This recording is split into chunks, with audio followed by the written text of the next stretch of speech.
waliwo omukyala yajja wano nangamba bawe bamubuzaawo mu ngeri etategeerekeka. Kyala Rebecca Nalubega story yono yabba yabulawo teri amanyi gyali.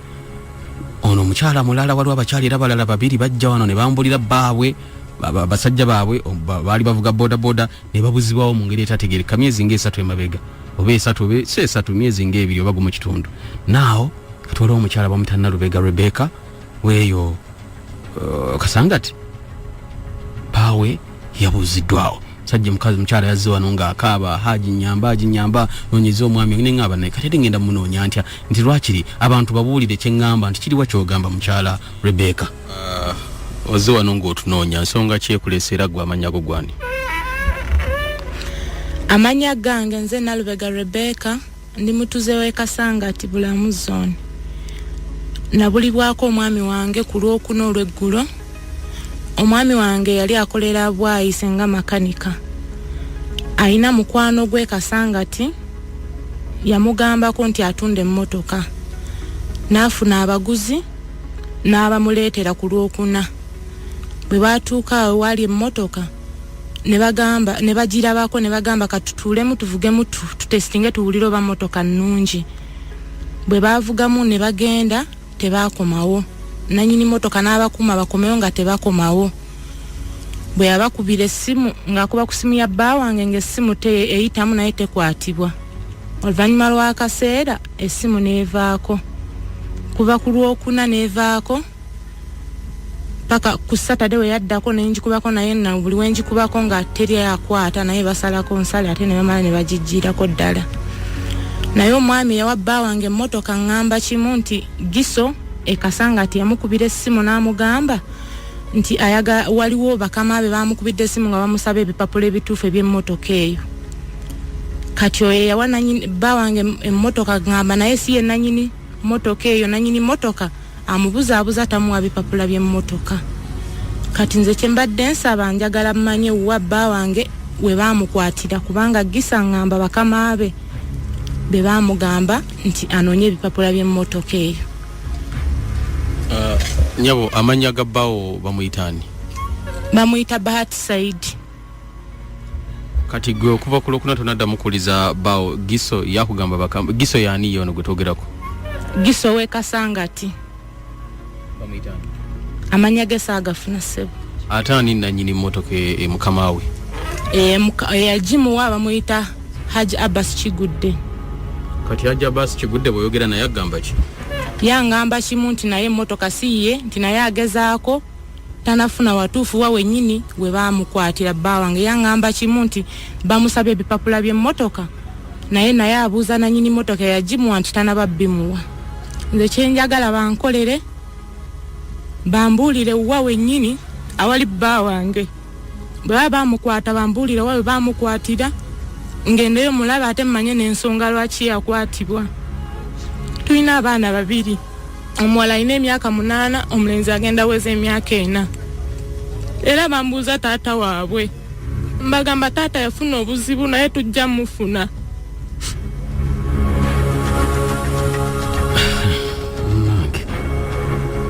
Kiri wano nti mukyala akaaba batamulaba. Giso w'e Kasangati ssebo olabika omanyi omwami ono waali? Omwami omukyala mubuulire mukyala we baawe gyali.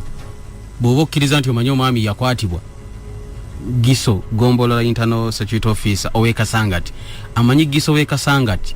Noonya omukyala Nalubega Rebecca mubuulire baawe gyali. Baawe bwe muba mwamukwata nga waliwo ensonga emukwatisa ekyo kitegeerekeke nti yakwatibwa lwa nsonga gundi. Tetusobola kuzimba ggwanga bannange nga tweraliikiriza abantu baffe. Omuntu bw'aba alina omusango ddembere erimu we bassemateeka abantu b'okutegeera gye yakwatibwa.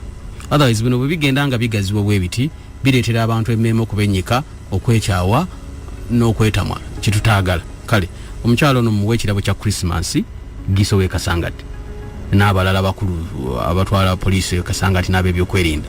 Si Kasangati wokka n'abalala kati abawulira mwenna. Omukyalo ono n'abaana be mumuwe Christmas gift nga mumulaze baawe gyali.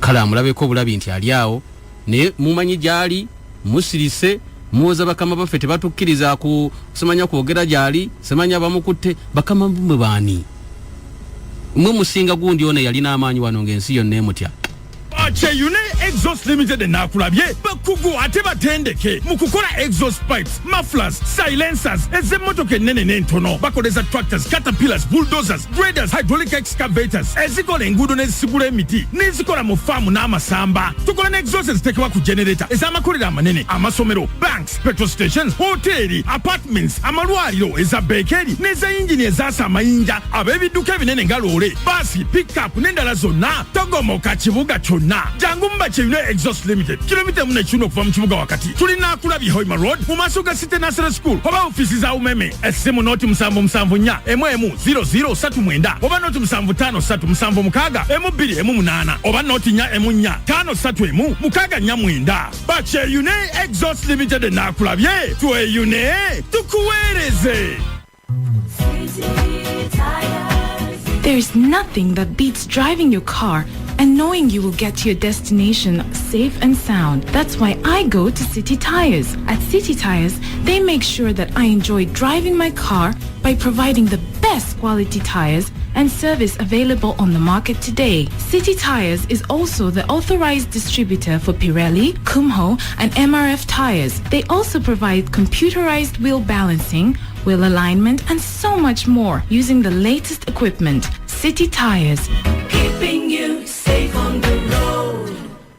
Oludengo otawanyizibwa obulwadde bwa prostate BPH obutawanya nnyo abasajja bwe bakula mu myaka okuva ku myaka 45 n'okweyongerayo nga bukuleetera okufuyisiza okumu naddala mu budde bw'ekiro omusulo okujjanga bwe gwesiba nga tokyasobola na kugusiba awamu naawe eyazibikiranga kaakano ofuyisiza mu kapiira baaba n'abaakenkuka okujjanjaba obulwadde buno n'osuuka bulungi nga tolongooseddwa wamu naawe amagulu gwe galuma agazimba agasannyalala ebigere bikuma omuliro ekiro nga tobibikka awamu n'amaviivi nga gakuluma nnyo nga tokyasobola kufukamira wadde n'okusutama naawe bagenda kutereeza weeyune aba Crest Natural Health Center eddwaliro ly'abakadde erisangibwa ku AM Legacy Plaza mu Kampala ku Kaleerwe mu maaso ga UDS Primary School ne mu Masaka mu Nnyendo ku lw'evviira mu maaso ga Greaton Hotel ng'eno omusawo abeerayo ku lwa mukaaga okumanya ebisingawo bakubire ku simu zino wammanga 0750 18 55 8 oba 0770 oba bakyalire ku mutimbagano gwabwe ku www.crestnaturalhealthcenter.com. Christmas kiba kiseera kya gabana okweyunga ku mikwano gyo ne famire wefam egatta akakadde k'abalimi kalamba akagabana amagezi g'ebyobulimi ate ne bagonjola n'ebizibu by'obulimi n'obulunzi ku bwereere kiweetaaga kyokka simu ng'eri ku mukutu gwa MTN oba Airtel okwegatta ku kibinja ky'abalimi bano mu nsi yonna sindika obubaka obw'obwereere wandiika weegatte obulimi oba mu luzungu join obulimi osindika ku 633 ofune n'omukisa gw'okuwangula emitwalo 10 mu biseera bya Christmas bino. Ita mikwano gy'abalimi 5 buli lunaku okumala wiiki namba genda mu message mu simu yo owandiike ekigambo yita ozeke namba ya mukwano gwo oweereze ku 6333 era obubaka buno bwa bwereere wefam egatta buli mulimi.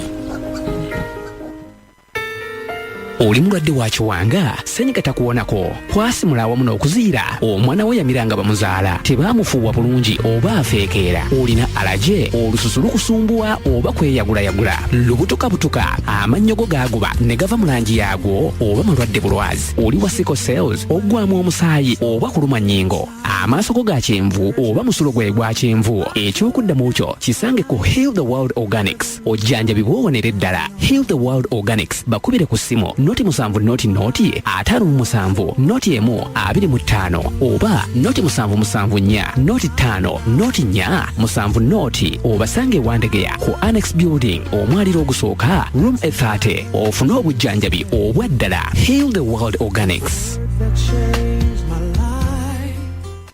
webale kubanga oliriza wona wosinzidde okubanga oli bibuzo byamwe bikyajjira ddala bulungi nnyo mukulu abuuza nangamba mbulira gwanga kyeri kyasinza okubeeramu enkuba ng'etonnya tesirika ngenda kubanga nkubuulira banafa bali ejinja omwe bali kubanga omuzaba DJ kasitoba ngoli DJ wona buli DJ oli ngolize ekiri atabaala bali kubanga oliza bakablaza mwe bali kuspinninga byuma ebyo kyakabinyonyo nyini ddala na wali omukwano gwa muta DJ Epic angambye tuli eno jenja abantu ejinja bakuliriza buli woyita wonna mu jinja town obutale amaduka za street za boda muli mutya mukoba kibana abejinja mwe bali nnyo mbendera irala abejinja ate muli bayitiru je simwe muina Miss Africa omukazi asinga bulungi mu Africa yonna ava waffe jinja kanange ngenda kufuuka wejinja ngenda kufuuka wejinja babula bintu bya kulipira naye taba mulungi yabera mbalagavu kasitaba nga yasinga mu Africa bambalagavu omukyala asinga mu Africa yonna obo mulungi kalala lwakuba abaana bakubye ebifaananyi ku guni waga yiyo gwe twali tulabe China anti bamuteekako ka residue beauty kali ka makeup kati baali bamujajinga nga alina makeup obanga talina baali bamujajinga nga alina makeup kati ate bwe bamumujjako era siro asitala essaawa eno mu pulogulaamu ekiri atabaala ebadde ekutuusibwako Coca-Cola okyali mu pulogulaamu ekiri atabaala ng'ekutuusibwako Coca-Cola Bannayuganda mujja tujaguza emyaka 10 egya music emyaka 10 egya awards ezitagwayo ne brand ambassador wa Airtel era nga ye muwanguzi wa BET Award Eddie Kenzo mu star-studded VIP concert eriwonga nya January 2019 wali ku Kampala Serena Hotel tiketi za mitwalo 10 emitwalo 3 songa ne meza ya bukadde busatu agenda kweyongerayo n'omuziki nga 5 kwa Afro Club ekasangati atenga mukaaga ali ku Freedom City ku mutwalo gwokka emyaka 10 egya Eddie Kenzo gikutuusibwako my first 4G smartphone okuva mu Airtel, the smartphone network. Sanyuka ne famire yo ne mikwano gyo mu Uganda ly'ennaku enkulu gula Santa Park ku shiringi omutwalo gumu 13 ecupa 2 eza Coca-Cola nga za lita 2 lita emu eya Minute Maid n'ecupa 2 eza Fuzzy Tea eza Meals 4 n'ekirabo kya Christmas eky'obwereere kati ogwo gwe muwendo gwa ssente zo beera Santa ne Coca-Cola. Gwayagala bu milioni 12 myezi 3 ulira bino Melon Joy Sweet number 2 okuva China yenkozi ya sente bino byewunyo Melon yeno byeyina ekulira myezi 2 n'ekitundu buli kikolo kikuwa Melon 5 n'okugenda waggulu Melon ebenzi towa kilo 10 egumira enkuba n'ebirwadde ebirala ekikuta kyayo kirina ombiri mugumu ate nga nnyangu okutambuza teyatika wadde okutawanyizibwa kalala nkoma ekuuma ekimuli eyo ye Melon Joy Sweet number 2 okuva China ya bikuubo jukira nti Melon ez'ebikuubo zirimu ebikanga 10 naye eno erimu mukebe oguliko olulimi oluchina lwokka wegendereza abachupuzi Melon eno Joy Sweet number 2 eri mu kifo kimu okka mu Uganda eri Lubowa ku Lwentebe ku office za America Mixed Farm okulira na Roofings ate mu abagala okulima Melon enzirugavu mulime ekika kye bayita Black Hilo nakyo kiva China muyika teeka mu ebikole 12 buli kikolo kivaako Melon 5 omugatte ofuna Melon omutwalo gumu 12 jukira Melon zino ffe tuzigula ku nnimiro mu kidibo Melon emu tugigula siringi 10 bwogatta bwe bukadde 12 muyikemu ate tokaaba mbu tolina byuma bifukirira nnimiro nabyo jangu tubikuole osasuleko ekitundu balansi omusasule mu myaka 2 nga totusingidde kintu kyonna mwabakaaba obwavu tugula amaziga g'obwavu tukubire kati ku 0772 46 53 07 oba 0752 64 67 5 ayagala lima atagala bwebake kola gwa kulya waliyagadde okumanya obulambwe butambula mu nsi empya okufuna obumanyirivu mu mirimu obunaakuyamba mu biseera by'eby'omu maaso. Premier Recruitment Limited emukulu Paleria Group of Companies enoonya abakyala abali wakati w'emyaka 21 na 38 nga basobola okwogera oluzungu ng'era balyagadde okukolera emitala w'amayanja. Tulina ebifo by'abakozi b'awaka mu makampuni ag'amannya mu nsi za Buwalabu ge tulambudde ffe bennyini era ne tugakakasa. Tiketi y'ennyonyi, pasipoota ne visa bya bwereere eri buli ayagala okugenda. Omusaala gwa $240 buli mwezi. Okumanya singawo tukubire ku 0707555500 oba tusange ku Crane Chambers omwaliro ogusooka omulyango ba Kampala Road mu maaso ga City Square. Twakakasibwa Ministry ya Labour, Gender and Social Development ku license number 152 era tuli ba member ba Uganda Association of External Recruitment Agencies. Premier Recruitment, uniting talent with opportunity. Tukukubira omuziki sonsomola bukedde famma embuntikizi amawulire ku 105 bukedde famma embuntikizi Musibi mutano banafa batuliriza essaawa ziri 10 ku dakiika 2 owuliriza 10 akatonyeze 5 bukadde famembo tukizi kadde kamawulire mufunze omusomi ndi Barbara Nakazinga. Omulabirizi ow'ennamirembe Wilberforce Kitulwalira alabudde abantu okukoma okutabala amakanisa nga banoonye ebyamagero n'okufuna ebyobugagga ebyamangu. Ate yentiise butekedde abavubi n'abatuuze ku mwalo ogw'Amarine mu kibuga Jinja abantu abakabinja ka Afaro akayambako amagye mu kulwanyisa envuba embi bwe bagudde ku muvubi ne bamukuba emiggo ne bamutta ate oluvannyuma omulamu ne bagusuula mu nnyanja mu kiro ekikeeseza olunaku lwa leero nga ne mmeeya w'Ennaka Ronald Nsoboga bali mu ezo asabye gavumenti eweere wala gy'obuveera n'okuteekawo amateeka amakakaliko njaga kubanga bikoze kinene nnyo okwonoona abavubuka. So nga ye Imam omuzikiti gwa Faraj Sheikh Arafat Kurumba avumiridde abategeka enkuŋŋaana ezitapota Quran mu bifo ebikuŋŋaaniramu abantu abangi nga bawakanya n'abalokole. Ate abo omuwabuzi wa president ku nsonga z'ebyobulimi ye Peterson Nyombe ayagala President Museveni alindeko okussa omukono ku bbago ly'etteeka erigenda okuluŋŋamya enkozesa y'ensigo enkolerere kubanga mukyalimu obuwaayiro obulumira. Dakiika zino ziri 3 zezise ku ssaawa 10 amawulire gabadde mufunze mu bujjuvu bwago n'amala tuba tuddingana ku 11 katugende maaso n'ekiri atabaala. Ago ge gabadde amawulire ku 10.5 bukedde fama omuziki sonsomola lunalubimbi gwalikumbi manyanje enywera yeri 10.5 Kampala omuziki sonsomola buli ssaawa tujja kusookweza emyaka 10 ku mpewo omutima ngukuwa naye nsaba tugumenya nokola abalira tujja kusookweza emyaka 10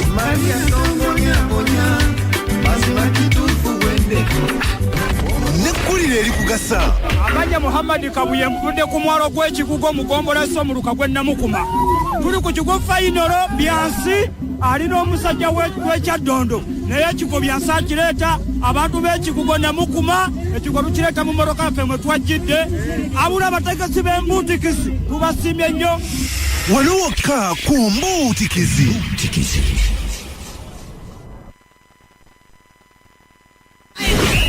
Firimbi ebyemizannyo mwe bitandikira ekutuusibwako UBet, where the winners play. tukyalire ku mutimbagano www.u-bet.co.ug obufune app ey'obwerere okuzannyira wunawooli ekiseera kyonna. UBet ewagirwa MTN ne Airtel Money. Jjukira nti olina okubeera n'emyaka 25 okudda waggulu.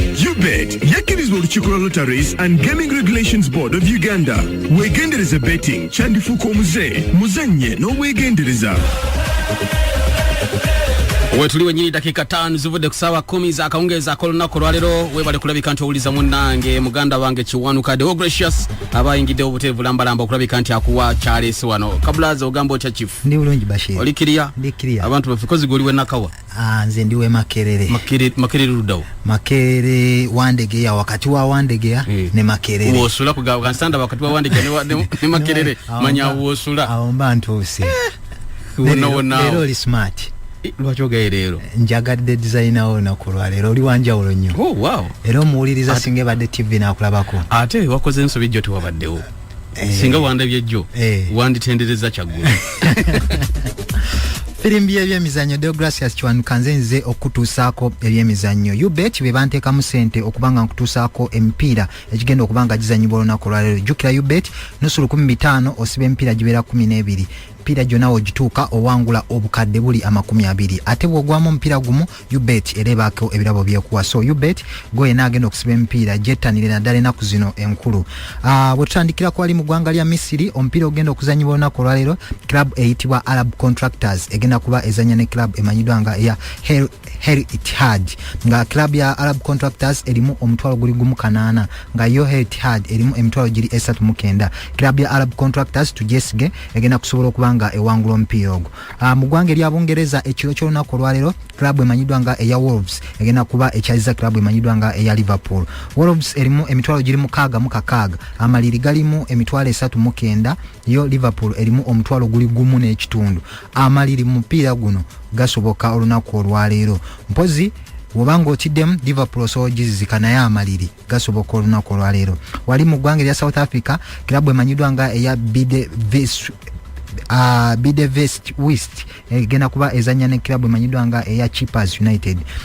Kilabu emanyiddwa nga ene ya Bidevest West erimu omutwalo guli gumu mu kasanvu, Chippers erimu emitwalo giri ena mu kanaana. Kilabu ya Bidevest West tugyesige egenda kusobola okubanga ewangula omupiira ogwo. Mu ggwanga lya Spain Real Sociedad egenda kuba ekyaliza kilabu ya Alaves. Sociedad erimu omutwalo gumu kanaana, yo Alaves erimu emitwalo giri ena mu kenda. Kilabu ya Real Sociedad omupiira ogwo ejja kusobola okubanga egusigaza. Wali mu ggwanga lya Germany mu German Bundesliga Borussia Dortmund egenda kuba ekyaliza kilabu emanyiddwa nga eya Borussia Mönchengladbach. Nga Borussia Dortmund erimu omutwalo guli gumu kitundu, Borussia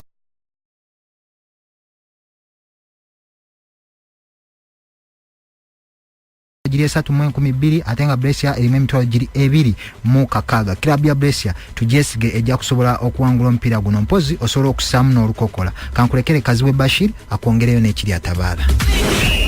Firimbi ebyemizannyo mwe bitandikira ebadde tutusibwako UBet where the winners play. Tukyalire ku mutimbagano www.u-bet.co.ug obufune app ey'obwerere okuzanyira unawooli ekiseera kyonna. UBet ewagirwa MTN ne Airtel Money. Jukira nti olina okubeera n'emyaka 25 okudda waggulu.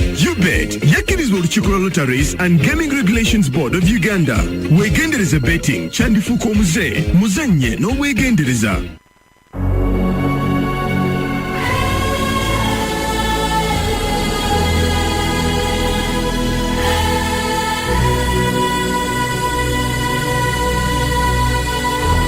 Webale kubanga olina ffe dakika mwenda zivudde kusaba 10 za kaongeza ko lunaku lwaleero olwogoto lwawaaka the KBM live experience lunaku lwaleero mukwano gwange tugenda kubeera ku Lavanda erusaze omwaka ogujja 2019 inshallah tuguyingirira waliwe bayise ku Jazzbell ekitezi nga 3 tugenda kuba fireworks awo ojja kulaba olwogoto lwawaaka live awo nyini ku Jazzbell wenjo okubeera buterevu. Tengo of course banafa abe mutungo due to popular public demand. Mutugene efe bananga bali eno abe mutungo ngate mutuletedde kuwaaka tukoze tutya etubaga ku boxing de tugenda kubeera nammwe awe mutungo ku Twins Center. Okitegedde mukono abe mutungo tuli yawo ku boxing de ku Twins Center. Boxing de tulina mwao mutungo ku Twins Center ebitunde ebiriranyaawo Nakawa wali edikiswa Bogolobi Nakawa Kasokoso Kiganda Mbuya wonna awo tugenda kubeerawo ku Twins Center walabe kye bayita olwogoto lwawaaka nenga kulisoko brother nga 3 tujja kubeera wali ku Jazzbell kitezi nenga olunaku lwaliro mukwano gwange tugenda kuba waliwe bayiseyo batya bayisewo ku Lavanda erusaze sawe mwe kusanga tuli wano akadde kagenda kewerekera Illuminati yakka mu nyanja wali buterevu live ogenda kulabika nti ndo omufunya ddala bulungi nsonga eberenge tambulanga boyagala eberenge tambula mukwano gwange ensonga ya Amini wali mukwano gwange omita Medi Matovu wa kulima bugagga ampereza akayimba ka Amini nangamba Haji abantu bazanyira akayimba abantu kebayimba nga Amini agenze Amini bwe yagenda nina bejinja mwagala waka annange okay na bejinja mukwano gwanga mpereza DJ Pikagambya bejinja bagala waka mbusigenda kufuna Queen wange mbasagala kubaleetera waka mwagala kufuna waka bejinja tujja kukola entegeka bana bakagwa beidinda buti tuliyo wakati obuzibwawo waka wangu olunyankole musoke muninde male okunyweza olunyankole luno olusoga nalwo ndudire naye olusoga kastamp batugante olusoga lwe Luganda olumenyefu Uganda olumenyefu lwe lusoga kasite nyina okola nyina kusereza busereza mu nenkola mwenso byawo nja kubanga nkoze kinga ntereze za mundo za kijja kubanga kitambula nenga bujinjeyo tujja kukola enteeka kina kuba mwaka kujja moge mwagala waka we shall make efforts to see that namwe tubatukako baganda bafa bali awo ejinja nenga mwe bali nyimwe bali ddala kubanga muli naffe nja kulabikanga mukwano gwange akayimba kalaziwa wano Haji Matovu ampereza akayimba kono mukulu Matovu pereza akayona nga abantu batereka akayimba bawulire ekyaliwo lunaku abantu engire gibajaganya nga Amini ago byabayinde abantu batande ogena mu studio ekitegeeza music ono avudde ddanga abantu bamukozesa okufulumya message zaabwe ezebyobufuzi embeera za bulijjo si kipya abantu okukozesa music nga instrument of communication nga ba communicatinga embera social justice, political justice nga chiba demandinga kati wuliriza kana akayimba. So sound yinzo kubanga sinungi nnyo onansasira mwawo nendo za that's the best I can get for now. Owulire akayimba ke bakuba nga bebaza amini okufumula abayindi nsanvu mu ebiri. Akayimba ka amini.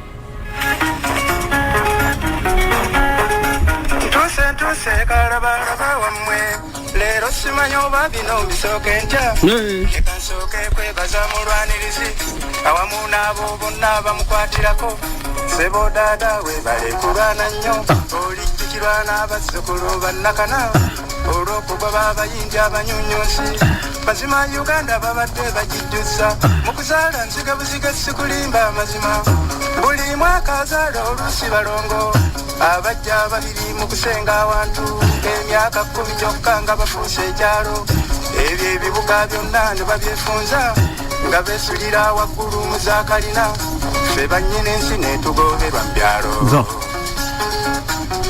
basere kamara ensawa gipima bwagiwagika viivira ati ezisukka ekikumi akugamba mu 7 okayanako addamu na jogo titamanyi kusoma kwe na kubala tamanyi zapima tufu nyonyo era nze tanyaga oba tayagala wetwale walala bw'omagamaga ng'agulali omu ng'okkiriza bambi ng'akunyaga bw'asiisibwa kuwo okukwebaza okulima. Jangu tukamale akayimba lero kulavanda nyabula akayimba ako jangu mwana wa nyabu jangu tukamale lunaku lwa lero gwatamanyi kubala gwateka tinza tunda tofu gwe watayagala genda walala genda wamulala kuguze abayindi nsanvu bwe biri amini ngafu jangu labe kibayita waka wata nigwe kikina ye abandoliye nasanyuse. Now strap yourself in. Kilohertz 4. Okay. This is Kazima Bashir Basia. They organized in categories. What's that, Gata? Here's what it means to you. Unbookable. Uwe tuliwe nyiri mukwano gwange webale kulabika nti olina ffe KBM live experience olugoto lwa waka leero kulavanda sawe mu eyakawungeeza erusaze okubira ddala ekyengera nateete wonna wane mengo abali mu ndeeba abali waddiniya yonna wali eri ekazo nubusobola n'okuva ekazo ne mujja kulavanda olwaleero kasubi namuŋŋoona waggulu eri mbalinze mujje mulabe ekibayita olugoto lwa waka leero za basiri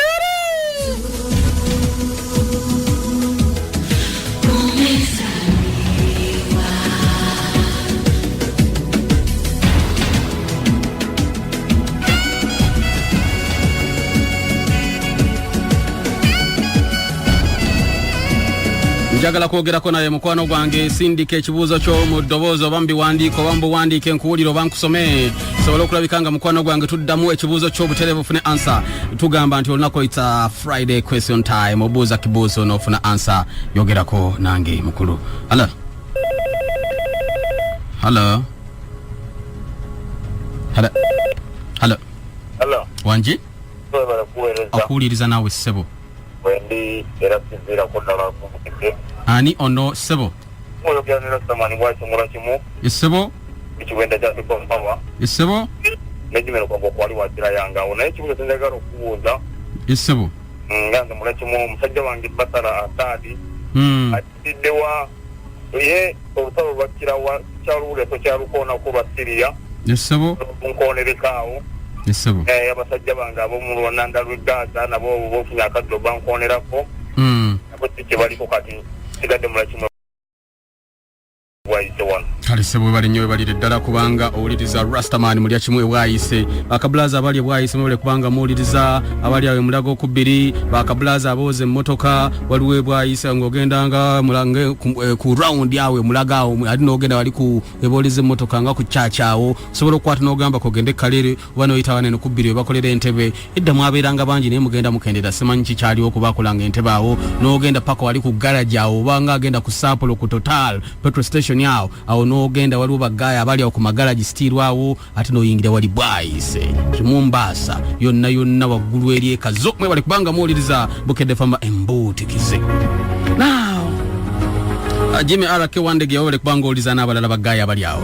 Now omukulu abuuza n'agamba Syria kyekiri olwananda lw'egaazi emundu tena bakulabika nti nno esirika munda mu ggwanga erya Syria Bashar al-Assad mutabani gwenza Faiz al-Assad munanga amasasi gakyagenda maaso n'okulabika nga tegatokota abayekera mu bitundu ebitali bakyaliyo. However bakendeevu okusinga bwe babeeranga n'amaanyi ag'omusajja omumerika gakyagenda ddala maaso n'okulabika nti gayeresa nga gayitira mu bayekera. Omumerika takyakuba butereevu ayita mu bayekera naye n'abayekera balemeddwa 7 years down the road gigenda kuwera myaka 8 nga balwana omusajja omu Syria alemedde mu ntebe afunye obuwagizi okuva eri omusajja omu Russia Vladimirovich Putin ayambye Assad okwekumira mu bukulembeze emyaka gino ng'olutalo lukoya. Hello Bukedde kale mukama wange yogera nnyo kusinga kaawo boss oh sorry dear ovudde kaawo kale kandabe ono. Hello Wanji wewe kueleza kazi we Bashiru Mbajira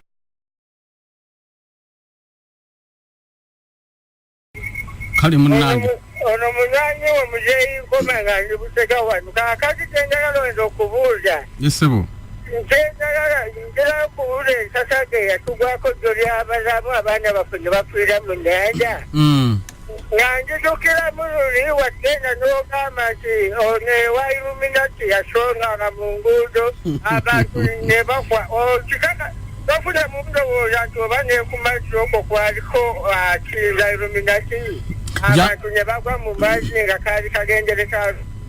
Muzeyi Nkoma Illuminati tugenda kubeera naye olwaleero erusaze jangu omubuuze ekibuuzo ekyo ku lavanda leero akubuulire. Era abaana bange Butega wano obwetambagamba bali mu nteekateeka we tuwerera 12 kikundu tujja kuba tutuuse naye waali badde wakanzira nandibadde n'akakuddamu amunnaye nze Illuminati yennyini yanaababuulira abali mu taxi mwe bali kubanga muliza bannaffe waliwo bannange waliwo taxi number USZ 248 yo mubateereddeko radio owuliriza mutuusi muli kawempaawo mugenda bitundu by'eggulu mwe bali kubanga muzendooza mulabye nti n'ensonda zaffe ez'okukisenge ziraba. Hello Wanji kale mukama wange ono bukulu n'owa ddoboozi ya Longojja. Yesebo nakiwenda kya Peter Power. Yesebo ekibuuzo kye mbadde njagala okubuuza weewaawo mbadde njagala kubuuza Yasser Arafat yali o Palestina yaleka baana. Kale sebo kale munnange webale kubanga oliza Yasser Arafat omu ku balwanyi namige munnange yafa mukulu abuuza teyalekayo ku baana oba ebyenfa ebyali bitya. Of course kyogenda okulabika nti nofuna erigwe munnange atuuliza Bukere Fama embootikizi oli otya Muhammad Nsubuga ddoboozi lya Makerere 3 webale kubanga owuliriza kabulaza n'abalala mwenna abali awo Kalerwe abali awo Mulago mwebale kubanga muwuliriza kansooke nziremu omukulu ono ambuza ekyomukulu gwaita Yasser Arafat omu ku bantu ababaddeyo abalwanyi namige abamaanyi. Katuka tukole bweti then we get back. Yasser Arafat amanya gembulambalamba yayitibwa Muhammad Yasser Abdurrahman Abdurrauf Arafat al-Qudwa al-Hussein. Wow dino sazadamba lyamanya Muhammad Yasser Abdurrahman Abdurrauf Arafat al-Qudwa al-Hussein yazali bange nakuzo mwezi 24 August kubera gwa 8 1929 naba munnange bwafa 11 October 2024 yali amanyiddwa nnyo nga Yasser Arafat oba erinnya lye nga bali mukazaako bamuyitanga Abu Umar yali munnansi w'eggwanga lya Palestine yali mukulembeze w'ekibiina eky'abalwanyi kya PLO Palestine Liberation Organization okuva 1969 paka 2024 yaliko omukulembeze w'obukulembeze bw'eggwanga obwa Palestine buyitibwa Palestinian National Authority kuva 1994 paka 2024 era ye musajja yatandika ekibiina kino kye bayita Fatah kya byabufuzi yakikulembera okuva 1959 paka 2024 aligobo kyatendereza bakulembedde NRM kuva li bagiteekawo uno yakulembera ekibiina ky'ebyobufuzi kuva 1959 paka 2024 Basiri inji sokofune echi sokofune kalichuleto sokobalemu emyaka yangu